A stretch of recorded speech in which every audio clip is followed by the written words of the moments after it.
একটা লোক কম দামে পাঞ্জাবি বিক্রি করছে, এটা কি তার অপরাধ? এটা কি সংবিধানে আছে যে একটা লোক কম দামে পাঞ্জাবি বিক্রি করবে, এটা তার অপরাধ? এটা কি সংবিধানে আছে যে একজন সৎভাবে এদেশে ব্যবসা করতে পারবে না? এটা কি সংবিধানে আছে? যদি থাকে তাহলে ঘোষণা দিয়ে দেন যে সংবিধানে এটা আছে। তাহলে একটা ব্যক্তি কম দামে পাঞ্জাবি বিক্রি করছে তার জায়গা থেকে, এটা যদি অপরাধ হয় তাহলে এদেশের সৎ মানুষ কি ব্যবসা করবে?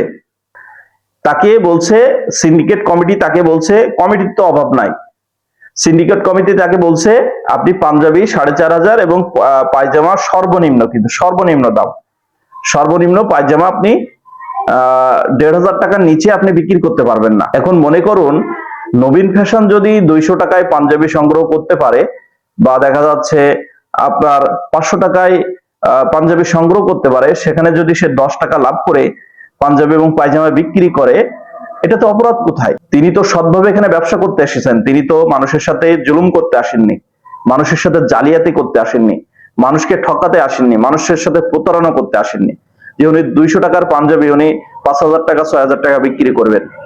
তো উনি বলছে আমি স্বল্প মূল্যে, অর্থাৎ অল্প কিছু প্রফিট রেখে আমি স্বল্প মূল্যে মানুষের কাছে পাঞ্জাবি এবং পায়জামা বিক্রি করি, এটাই তার অপরাধ? এটা কি কখনো অপরাধ হতে পারে? সংবিধানে কি আছে যে এইভাবে যদি কেউ এদেশে ব্যবসা করে এটা অপরাধ?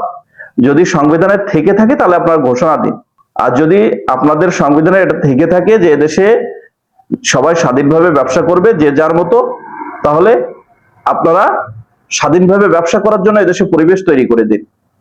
প্রধানমন্ত্রীর বন্ধুর পরিচয় দিয়ে এদেশে সিন্ডিকেট তৈরি হচ্ছে, প্রধানমন্ত্রীর বন্ধুর পরিচয় দিয়ে এদেশের মানুষ পাওয়ার দেখাচ্ছে, অর্থাৎ পাওয়ার দেখিয়ে আরেকজনের ব্যবসা প্রতিষ্ঠানকে বন্ধ করে দিচ্ছে।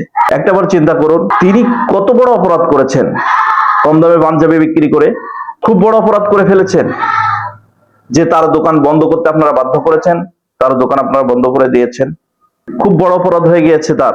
তিনি স্বল্প মূল্যে অসহায় এবং মধ্যবিত্তদের মাঝে পাঞ্জাবি বিক্রি করছিলেন, এটা আসলে কি অপরাধ?